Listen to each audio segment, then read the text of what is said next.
Buenas tardes con todos. Mi nombre es Orestes Torres, soy un médico cirujano. Tengo maestría en gerencia de servicios de salud y un doctorado en gestión pública. Pero a la vez ahora vengo a dictarle esta clase sobre regulación y adaptación en la actividad física, porque paralelamente a mi vida de médico, también es mi vida del deporte en el fisiculturismo. Entonces ya más de 2 o 3 años consecutivos vengo dictando esta clase. Paralelamente nos vamos a encontrar en el curso de fisiopatología. Esta clase es una clase bien, hay que hacerlo bien dinámica. Me han pedido por favor que sea rápida, porque creo que tienen el examen el día miércoles, ¿no? Entonces voy a hacerlo bien concisa y exclusivamente va a ser para, son creo que 6 preguntas o 4 preguntas o 6 de esta clase van a entrar en el examen del día miércoles. De por sí, esta clase está bien relacionada a todo lo que es bioquímica. Ya llevaron bioquímica, ¿no? O sea, si han entendido bien bioquímica, todo esto para ustedes se le va a hacer bien fácil. ¿Sí? Solamente ya han tenido clases de cardio, ¿no? Ese es el último ítem de cardiovascular. Neuro también ya tuvieron, ¿no? Ya. ¿Por qué les pregunto esto? Porque quiero hacerles un preámbulo de todo, más o menos para comenzar y hablar cada uno de las diferentes fisiologías, del cambio fisiológico que existe cuando uno hace una actividad física en general. Cualquier tipo de actividad física. Llámese actividad física cuando la frecuencia cardíaca o la frecuencia respiratoria están por encima de los niveles normales. ¿Y cuánto es la frecuencia cardíaca normal? ¿Cuánto es la frecuencia respiratoria normal? ¿Cuánto es la saturación normal de una persona común y corriente?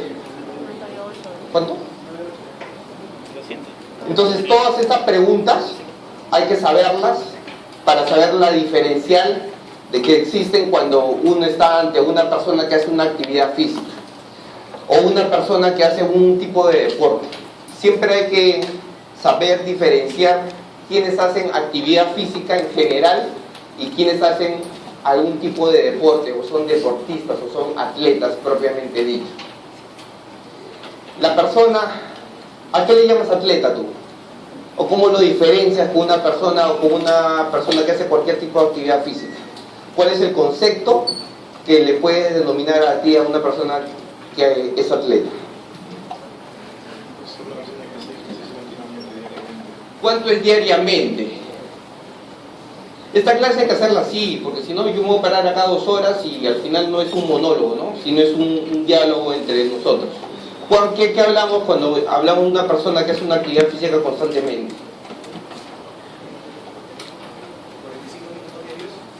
Aproximadamente, según la Organización Mundial de la Salud, para una persona normal que hace una actividad física por arriba de 20 minutos al día, estamos accediendo a que hace una actividad física normal. Cuando hablamos de una persona que hace algún tipo de deporte o que es deportista, estamos hablando de personas que de por sí hacen un entrenamiento no por el tiempo, sino por la constancia que va a tener su frecuencia cardíaca o su frecuencia respiratoria por encima de los valores normales. ¿Y cuáles son esos valores normales? Son los que ustedes acaban de mencionar. Entonces, hay que tener un concepto bien claro, que la persona que hace actividad física no necesariamente quiere decir que va a tener un sistema cardiovascular adecuado. Eso es bien variable, no es directamente proporcional. Pero para esto estas 2 o 3 láminas, vamos a hablar solamente de la parte del sistema cardiovascular. Ustedes ya lo han visto: corazón, vasos sanguíneos, sangre, función del sistema, distribución de sangre, eliminación de desechos y transporte de nutrientes. Todo esto es lo que normalmente el aparato cardiovascular hace, ¿no? Tenemos nuestro corazón, nuestros ventrículos, nuestros aurículos, todo eso ya lo han visto, ¿no es cierto? Entonces solamente tengan una idea que así como es un músculo, ¿qué músculo es este?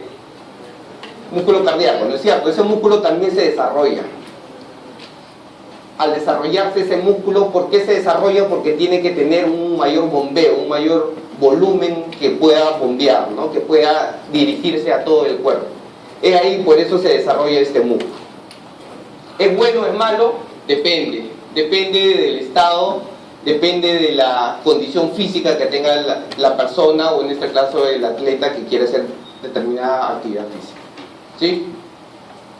Todo esto lo pasamos, ya lo han visto, contracción del miocardio está controlada por un sistema autónomo de conducciones automático. Todo esto usted sabe que es mediante ¿qué? Mediante electricidades, ¿no? Mediante, todos son un conducto de impulsos cardíacos, impulsos eléctricos, que le van a permitir saber cómo está o cómo se está manejando ese corazón. Hay una variable que existe siempre en una persona cuando está en un basal a cuando hace una actividad física. Esa variable es dependiendo mucho de la edad de la persona. Es diferente, por eso que mucho de este tema tiene que ver la edad de la persona. En la parte, cuando vean ya la parte clínica, van a ver la parte de la anamnesis o la historia de la enfermedad o los antecedentes de este tipo de pacientes o atletas.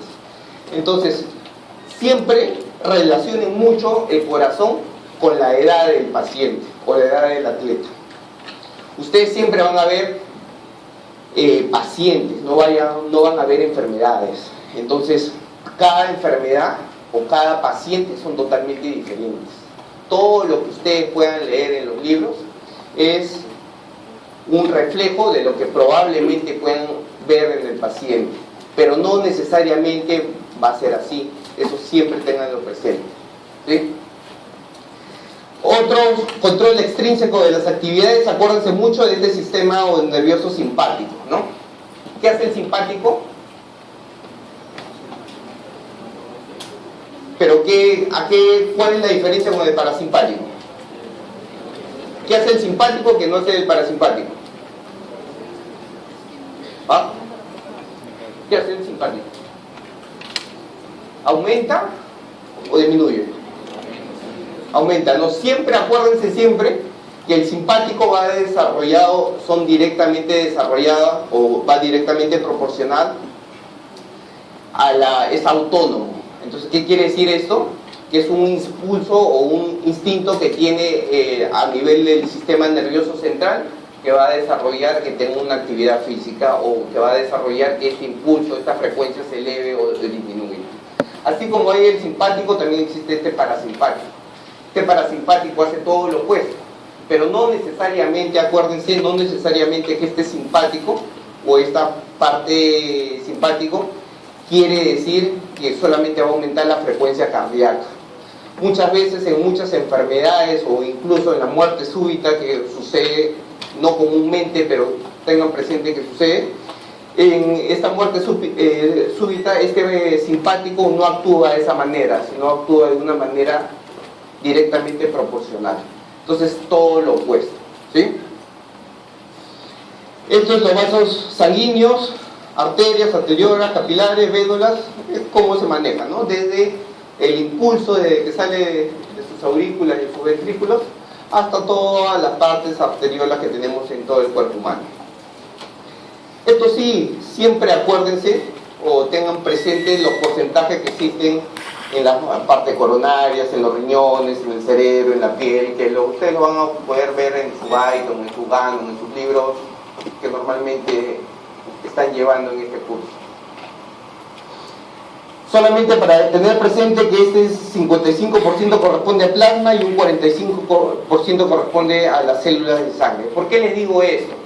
Porque de por sí esto va directamente proporcional con la cantidad de hemoglobina que el cuerpo humano tiene, con la cantidad de nutrientes que el cuerpo humano tiene. Y esto va también de la mano con la cantidad o el consumo de drogas o de sustancias que no normalmente, ¿no? Que si no también pueden consumir, ¿no? Esto es todo lo normal. Cuando ya ingieren, cuando ya utilizan algo o cualquier tipo de estímulo, ya sea para bajar de peso, para aumentar masa muscular, para tantas cosas que puede existir, todo esto es totalmente alterado, todo esto es totalmente diferente, no se va a constituir como una fisiología normal, ¿sí? Entonces, ante esa fisiología normal, va a existir una respuesta cardiovascular a ese impulso o a ese ejercicio o a esa actividad física, que le vuelvo a repetir, es cuando aumenta un 20 a 30% del porcentaje normal de esa frecuencia cardíaco-respiratoria que hemos estado hablando. Eso sí, anoten.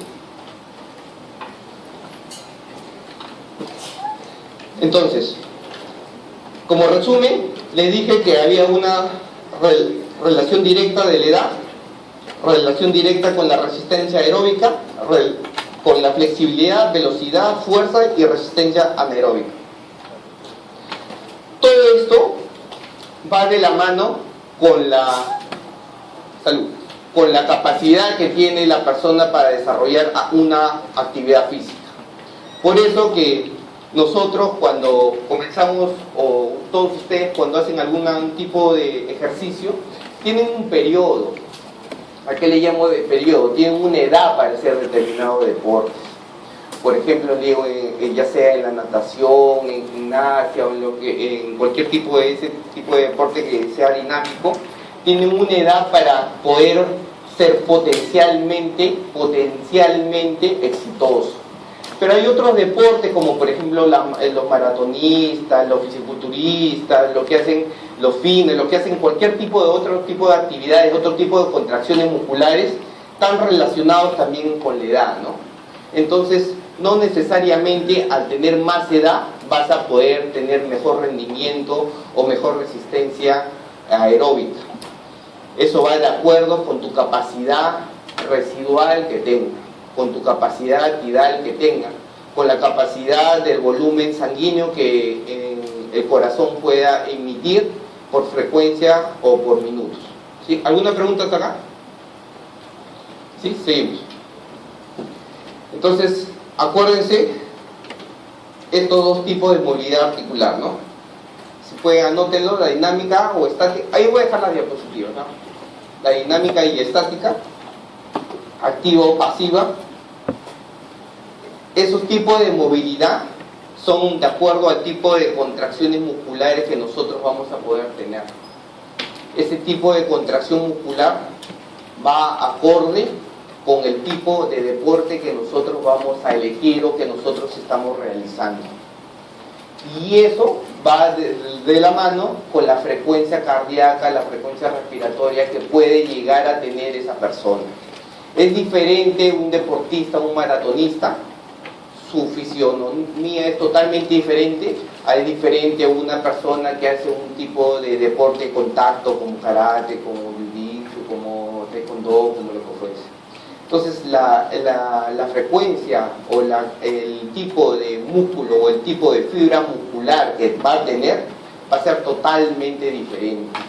Por eso que lo más interesante cuando uno es adolescente es saber o encontrar su tipo de deporte que puede realizar y que puede ser exitoso. Si lo encuentran a tiempo, ese es el éxito de todos los deportistas, ¿no? Encontrar el deporte, encontrar su actividad, encontrar su tipo de ejercicio de deporte que van a realizar. Entonces, para esto, los deportes dinámicos y estáticos, movimientos simples, movimientos facilitados por inercia, y estáticos, facilitadores neuromusculares. Acuérdense esto, ¿no? Los estáticos siempre están relacionados con los facilitadores neuromusculares. Siempre, esa es pregunta clásica de examen.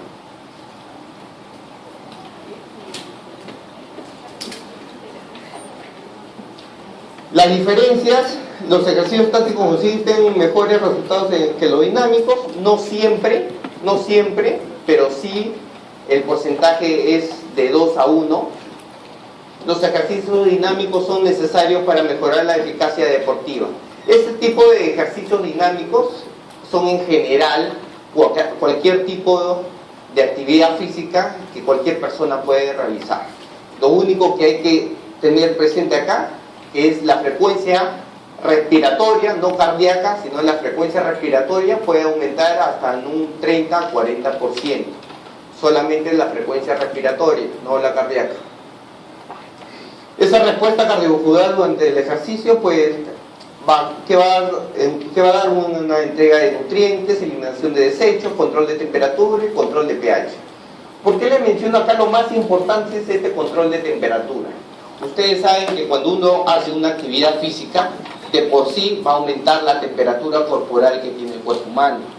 Entonces, al aumentar la temperatura corporal que tiene el cuerpo humano, puede llegar hasta 1 a 1.5 grados centígrados. ¿Qué va a hacer? Va a hacer que aumenten la cantidad de calorías que uno va a consumir.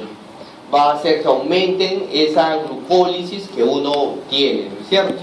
Va a hacer que aumenten ese ATP que uno va a producir para que haga esta actividad física.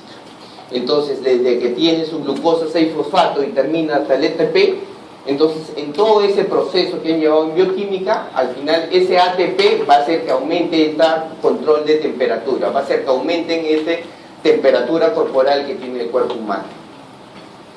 Ese control de temperatura o ese aumento de temperatura que vamos a tener va a hacer también que este control de pH pueda variar. ¿Por qué? Porque al aumentar esa temperatura va a haber una eliminación más continua y más prolongada de todo lo que son los desechos que necesita, o los desechos, mejor dicho, que libera el cuerpo humano. Al tener más producción de ese ciclo de Krebs que todos nosotros lo hemos estudiado, entonces va a producir bastantes desechos. Esos desechos se van a tener que eliminar. Por eso que les digo, y por eso que va a alterar este pH.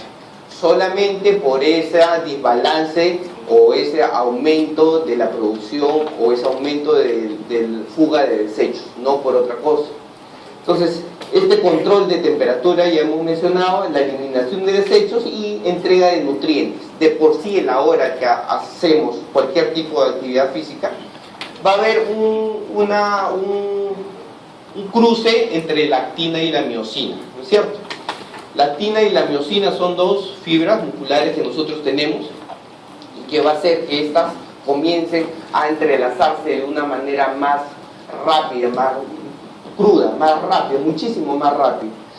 Al aumentarse esas fibras musculares, lo que va a hacer es, vamos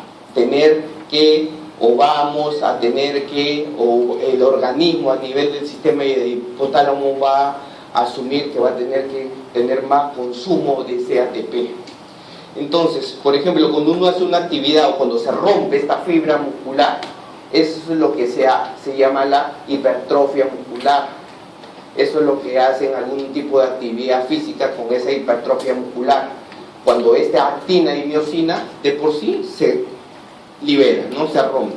Esa va a producir, de por sí lo van a ver después, ese ácido láctico, ¿no? Y que produce ese dolor intenso después de haber realizado una actividad física. ¿Hasta ahí está claro? ¿Sí? Seguimos. Los principales cambios cardiovasculares: frecuencia cardíaca, ya lo hemos dicho, volumen sistólico y gasto cardíaco.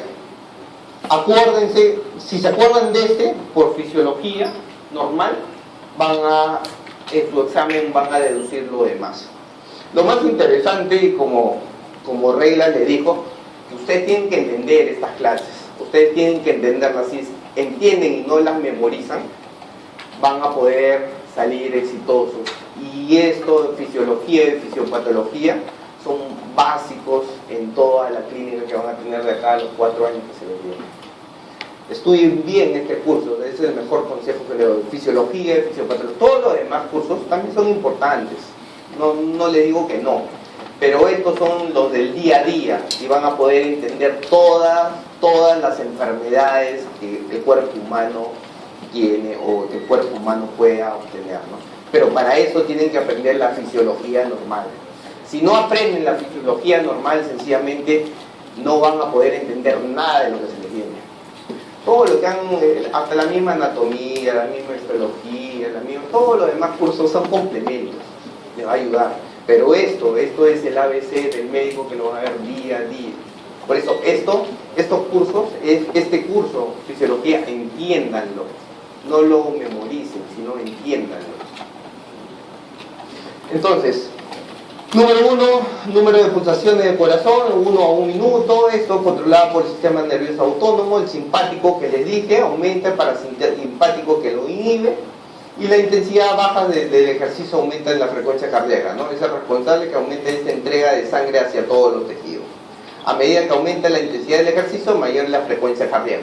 Esto es directamente proporcional, ¿no? Muchas veces también le vienen en el examen ejemplos o casos de actividades o personas que hacen una actividad física que se le aumenta un 20 o 30% de su frecuencia cardíaca. Ya van a saber que esa frecuencia cardíaca está relacionada con el volumen que eyecta ese ventrículo que nosotros tenemos. ¿Sí? Para que tengan, esta es una fórmula que siempre se usa, la frecuencia cardíaca máxima en teoría de 220 menos la edad, ¿no? Por eso le digo que va relacionado a la edad.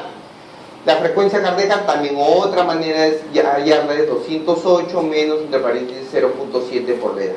Usen la primera, acuérdense siempre de la primera para que tengan un basal, netamente a la hora de que tengan algún tipo de caso clínico, caso control, ¿no? Porque pues siempre va de la mano con la edad del paciente. Factores que condicionan esto: sexo, las mujeres alcanzan la frecuencia cardíaca más alta para una misma intensidad del ejercicio. ¿Por qué? ¿Por qué creen? ¿Por qué creen que las mujeres alcanzan una mayor alza en la frecuencia cardíaca? ¿A qué va de la mano relacionado? A toda la parte hormonal. A toda la parte hormonal. De por sí, siempre el hecho de ser mujer, la parte hormonal o su ciclo menstrual que tienen todos los meses, de acuerdo al periodo menstrual y a los días que tienen, va de la mano con esa frecuencia cardíaca que pueden llegar a tener durante el ejercicio. Entonces la pregunta sería, ¿qué relación ven ustedes la frecuencia que una mujer esté en su periodo, está menstruando, con la actividad física que puede desarrollar? ¿Va a aumentar la frecuencia cardíaca? ¿Va a disminuir la frecuencia cardíaca o es indiferente a eso? ¿Qué creen? ¿Qué creen?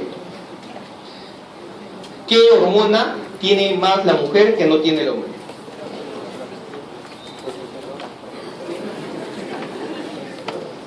¿Testosterona, no? ¿Quién tiene más testosterona? ¿La mujer tiene? También tiene, ¿eh? Pero en otra proporción, ¿no es cierto? ¿Y los estrógenos, quién tiene más? ¿Y qué hace ese estrógeno? Bueno, hay unos hombres que tienen más, ¿no? ¿Pero qué hace ese estrógeno? ¿Qué hace el estrógeno? ¿Qué hace el estrógeno como protector cardiovascular? ¿Por qué creen que a las mujeres muy raro, muy poco, le puede dar un infarto de miocardio? Y si les da, se mueren sencillamente. En cambio, el hombre le puede dar un infarto de miocardio, lo sacan de ese infarto, le puede dar otro infarto, lo sacan otra vez de ese infarto y así sucesivamente y no pasa nada. ¿Por qué?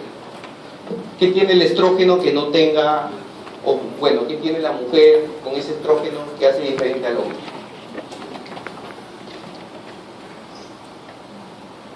¿Qué creen? ¿Qué crees?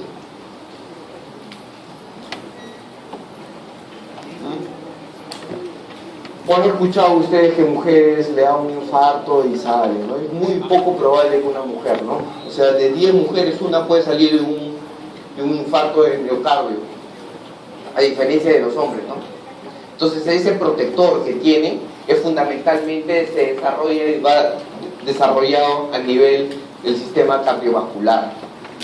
Entonces, eso lo que hace es que cada vez las mujeres puedan tener una mayor estímulo para llegar a una frecuencia cardiovascular mucho más alto que el propio hombre, ¿no? ¿Sí? La edad, ya lo hemos visto. Grado de entrenamiento, esto de acuerdo al tipo de entrenamiento, al tipo de condiciones ambientales, variaciones circadianas y situaciones patológicas, ¿no? Acá variaciones circadianas propiamente el ciclo menstrual de la mujer. Volumen sistólico, cantidad de sangre pulsada, ¿cuánto expulsa el corazón normalmente? ¿Qué volumen? ¿Qué volumen? ¿Qué volumen y en cuánto tiempo? En una persona normal, en una persona que está durmiendo, en un estado basal.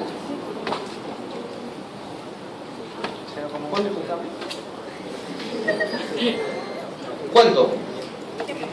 5. ¿Cuánto? Sorry. ¿Cuánto eyecta el corazón? ¿Cuánto saca? El volumen. ¿Cuánto?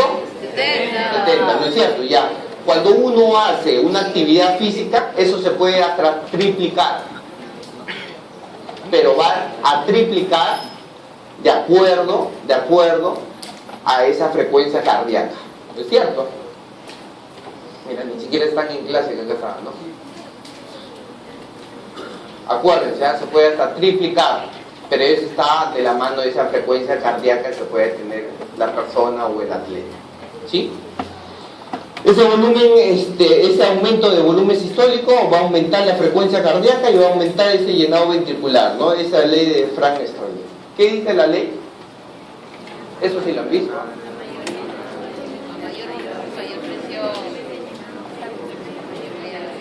¿Qué dice? Mayor volumen, mayor presión, pero ¿cómo lo traduces? ¿Qué dice la ley de Frank? Está en relación con la precarga. Así es. ¿Cierto? ¿Y por qué?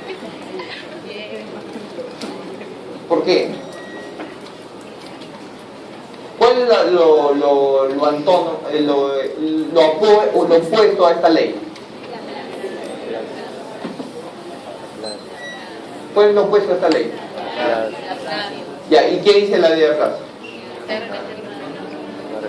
Acuérdense siempre acuérdense, así es, siempre acuérdense que en todo lo que es cardiovascular, en todo lo que es relacionado a la actividad física, este aumento es la ley de Starling, ¿sí? Este aumento es la ley de Starling.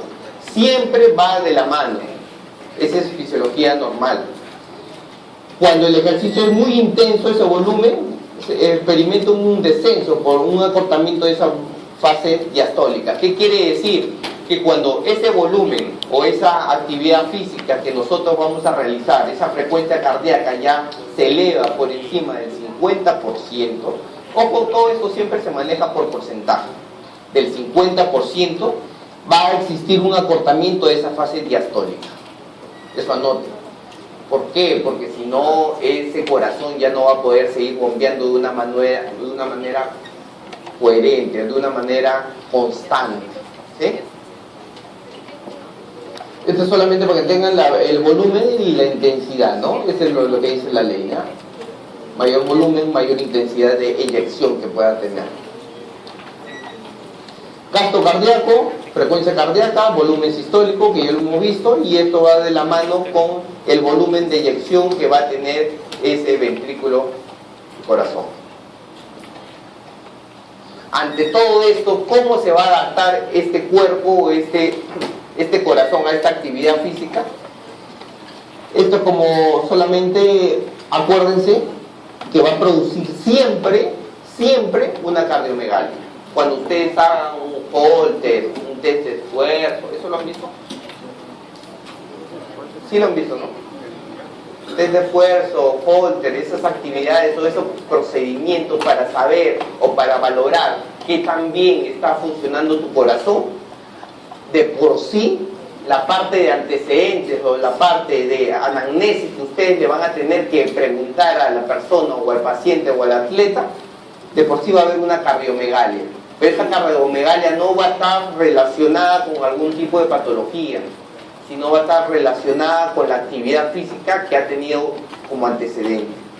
Entonces en el examen, si le preguntan cómo podemos saber si una persona que tiene cardiomegalia o que no tiene, perdón, una persona que llega y que hace algún tipo de actividad física, es solamente sabiendo si tiene esta cardiomegalia.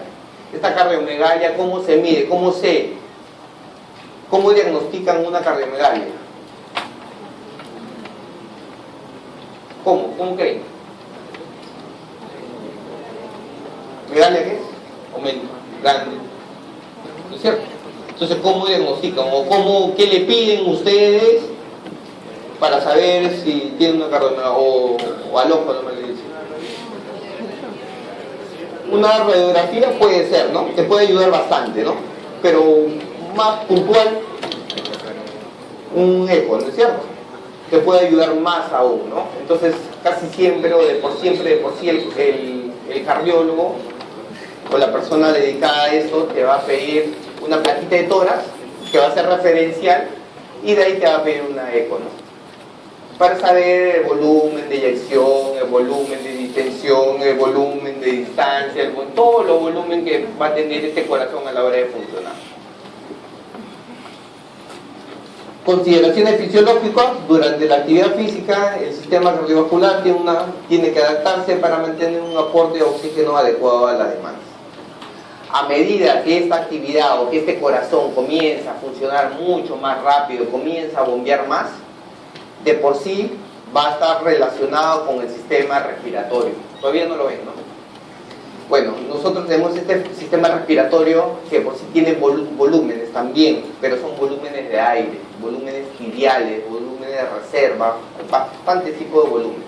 Este tipo de volumen va a estar relacionado con la cantidad de oxígeno que va a requerir este corazón para poder seguir trabajando de una manera coherente. Mejor dicho, cuando uno hace una actividad física, todo el organismo va a aumentar de entre un 7% hasta un 30%.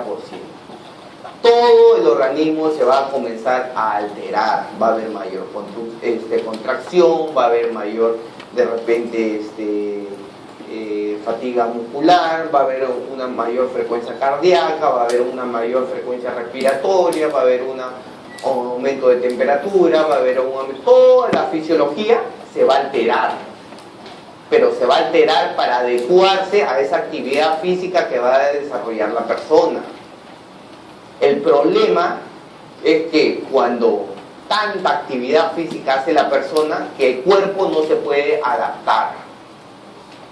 Cuando no se adapta a ese cuerpo, ya viene la parte fisiopatológica, que ese es el segundo curso que van, o el primer curso del otro semestre que van a tener, toda la parte de fisiopatología. Entonces, acuérdense mucho, siempre cardio con respiratorio y renal, van de la mano, los tres. Así como aumentan, los tres también disminuyen, de acuerdo a esa frecuencia cardíaca, de acuerdo a esa frecuencia respiratoria. El gasto cardíaco puede variar de 5 litros minuto en reposo hasta 25 a 40 litros minutos durante el ejercicio, ¿no? Ese es de acuerdo al tipo de ejercicio, esto también anote. Esto se debe a los cambios de frecuencia cardíaca y volumen. El entrenamiento continuo de resistencia genera adaptaciones morfológicas y funcionales, que ya lo hemos visto, y adaptaciones centrales y adaptaciones periféricas, ¿no? Esas centrales a nivel corazón y periféricas a nivel de todos los lechos vasculares. Tengan presente que esto es cuando hace una actividad física. Es independiente cuando uno provoca esa actividad física o provoca ese aumento por algún tipo de droga o algún tipo de sustancia que uno puede ingerir para diferentes fines, ¿sí? Que va a simular hacer esta actividad física. ¿Y cómo va a simular hacer esta actividad física? Va a aumentar también la frecuencia cardíaca, va a aumentar la frecuencia respiratoria, va a aumentar el volumen de eyección del corazón y así sucesivamente. ¿Y para qué lo utilizan? Para múltiples factores, como ya lo hemos mencionado. ¿Sí? Seguimos. Ahora, esta adaptación central corresponde a los cambios que ocurren en el corazón, el síndrome del corazón del deportista. ¿Qué va a hacer este corazón? ¿Qué va a tratar de hacer? Adaptarse a ese cambio, adaptarse a esa situación de estrés Ustedes saben que todo deporte, toda actividad física es someterse a un estado de estrés. ¿Y qué es lo que va a hacer? Va a disminuir, va a tratar de disminuir esa frecuencia respiratoria, cardíaco, mantenerlo en su línea normal, aumentar el volumen en cavidades, aumentar el volumen sistólico y mejorar la perfusión cardíaca. Acuérdense esto, aumentar el volumen sistólico, a pesar que disminuya la frecuencia cardíaca. Esta es la gran característica de los deportistas. Va a disminuir esa frecuencia cardíaca, pero a la vez va a aumentar ese volumen sistólico. Mejor dicho, va a haber un mayor bombeo a nivel del corazón ante todos los tejidos. ¿Qué otra adaptación? Disminución de esa frecuencia hasta 60 en reposo, luego un par de semanas de entrenamiento se puede evidenciar este cambio. En deportistas se alcanza esta frecuencia de reposo entre 45 a 50 litros por minuto. Una menor frecuencia cardíaca también se evidencia durante el ejercicio a intensidades máximas. ¿Qué quiere decir esto de sus máximas? Las personas que hacen algún tipo de actividad física tienen un basal totalmente diferente al de nosotros. Tienen un basal totalmente diferente o una frecuencia cardíaca totalmente diferente a la de nosotros. ¿Cómo lo podemos evidenciar? Por ejemplo, cuando están descansando, ¿no? Su frecuencia cardíaca, su frecuencia respiratoria puede disminuir o puede estar por debajo de un 20% del normal. Por eso que muchas personas, de repente muchos deportistas, cuando van a algún tipo de clínicas o algún tipo de chequeos, si no están acondicionados a esto, sencillamente ¿qué les van a decir? Que están hipotensos, ¿no es cierto? O están desaturando. Algunas veces pueden llegar hasta desaturar hasta 92, 93, ¿no? Pero no es ese propio estrés del organismo que hace esto. Aumento del volumen cardíaco corresponde a una de las adaptaciones más importantes. Ocurre un incremento del volumen de cavidades, como acabamos de ver, también como lo que nos mencionó el compañero, que nos dijo también por rayos X, también te puede dar cuenta.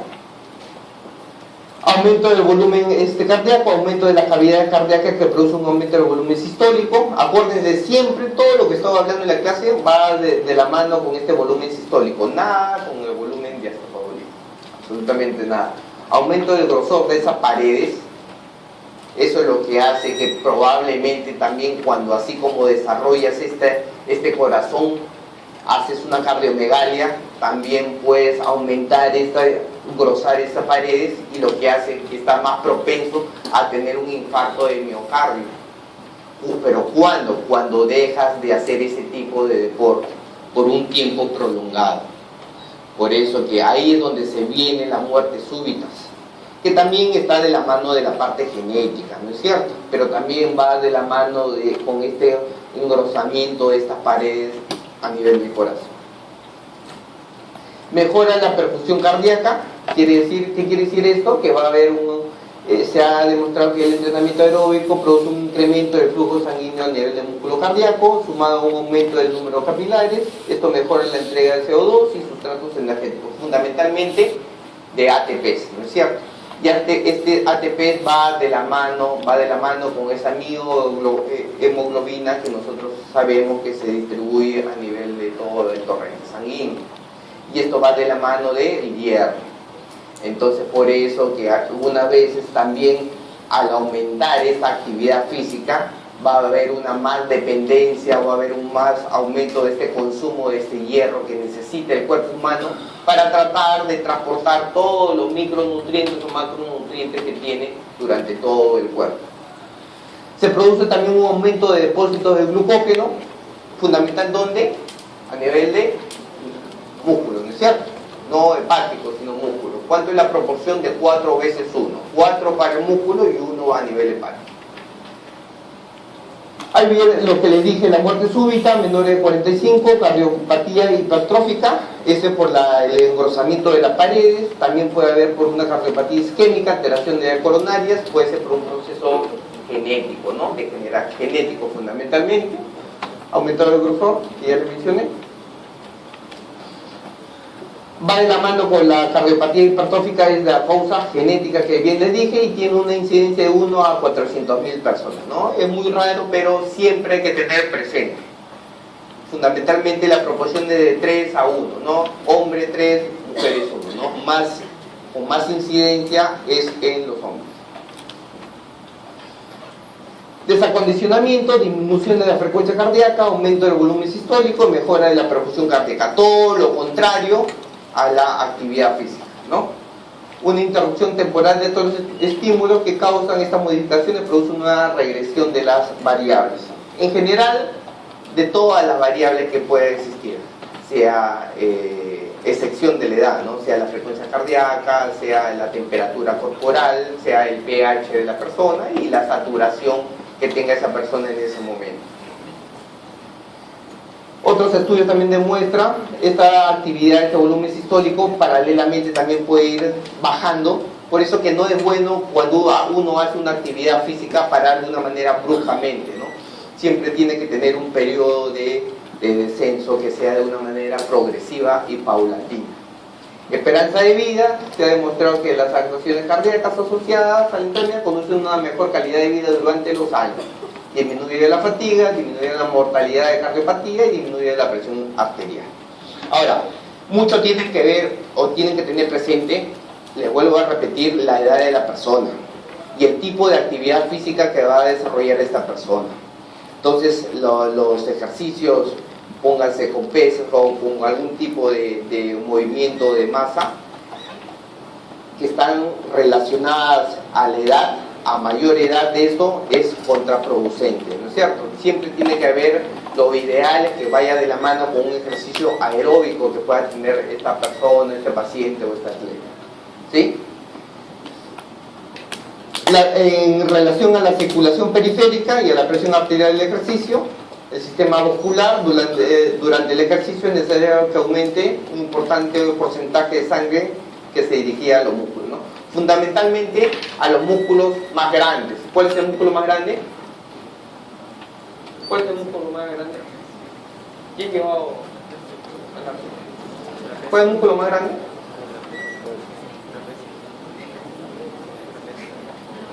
¿Cuál? ¿Cuál es el músculo que necesita más oxígeno, más sangre, más todo? ¿Cuál? ¿Cuál? ¿Qué músculo? Bueno, ya lo dejo para el examen. El flujo, pero eso ya lo he llevado, ¿ah? Flujo sanguíneo aumenta rápidamente los músculos y comienza a ser activado con el ejercicio. Ese flujo sanguíneo va de la mano, les vuelvo a repetir, con el flujo o con la intensidad del ejercicio que van a tener. No sé si a ustedes habrán visto esos mapitas que existen en esas caminadoras, esas trotadoras. Todo eso va de la mano con la frecuencia cardíaca que vas a tener, ¿no? Ahí te pide tu edad, te pide tu sexo, te pide toda una serie de variables y que de acuerdo a la frecuencia cardíaca, cómo va aumentando, va a ser cómo se va acondicionando este corazón. No necesariamente el quien suda más o el que al final termina con el polo más mojado o lo que fuese, quiere decir que va a bajar de peso, quiere decir que ha perdido más grasa, quiere decir que tiene más condicionamiento. No, siempre eso, por eso existe esa tabla. Esa tabla te va a guiar de acuerdo a los parámetros que tú le vas a dar, hasta cuándo es el pico que puedas llegar en esa frecuencia respiratoria cardíaca fundamentalmente. Entonces, de tal manera que si te excedes de eso, sencillamente comienza a sonar ese aparatito, ¿no es cierto? O si te disminuyes en eso, también comienza a sonar. Entonces, eso es lo que hace, es por eso hay diferentes estilos, qué es lo que quieres. Si quieres bajar de peso, si quieres bajar del porcentaje de grasa, si quieres hacer un periodo de mantenimiento o lo que fuese, ¿no es cierto? El aumento del flujo sanguíneo del músculo que se activa se divide en dos fases. Esto anoten, fase primaria y fase secundaria. La primaria, aumento súbito del aporte sanguíneo. Solamente acuérdense de esto, aumento súbito del aporte sanguíneo. La fase secundaria, solamente el mantenimiento. Siempre tiene que haber algunas veces no existe esta fase secundaria, solamente la fase primaria, porque es una manera brusca, porque se activa a nivel del simpático. ¿Sí?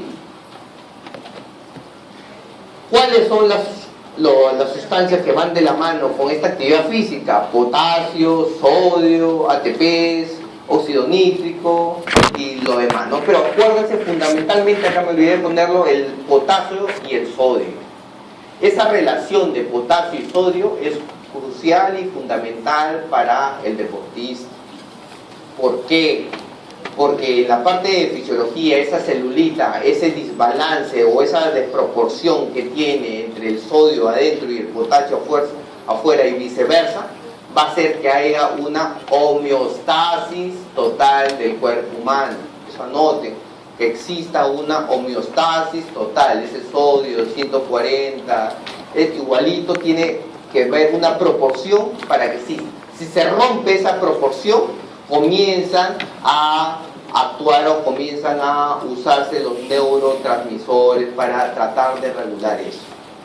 Adicionalmente, ahora que está de moda, también lo puse acá, liberando por el endotelio vascular durante la contracción muscular, este óxido nítrico, ¿no? Que supuestamente te da cierta facilidad para hacer algún tipo de deporte, ¿no?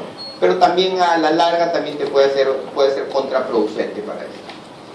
Cambios de vasos sanguíneos asociados al entrenamiento, principalmente a angiogénesis, mayor capacitación de vasodilatador y aumento del calibre de ciertos vasos. Esto es de por sí por fisiología, ¿no? Mientras más irrigación exista en el cuerpo humano, va a haber más bombeo de este cuerpo a nivel vascular y a su vez va a aumentar esa cantidad o ese calibre de esas venas, arterias o esos vasos que tiene el cuerpo humano.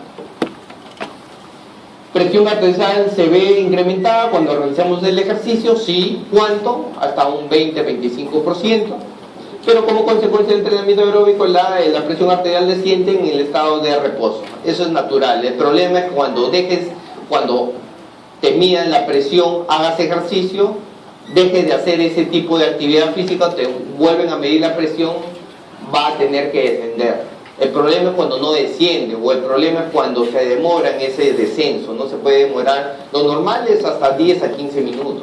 Algunas veces en personas a partir de 40, 45 años se puede descender hasta en una hora, y ahí es donde comienzan a tener problemas cardiopáticos, ¿no? O sea, de cardiomegalia o algún tipo de cardiopatía congénita o adquirida en ese momento.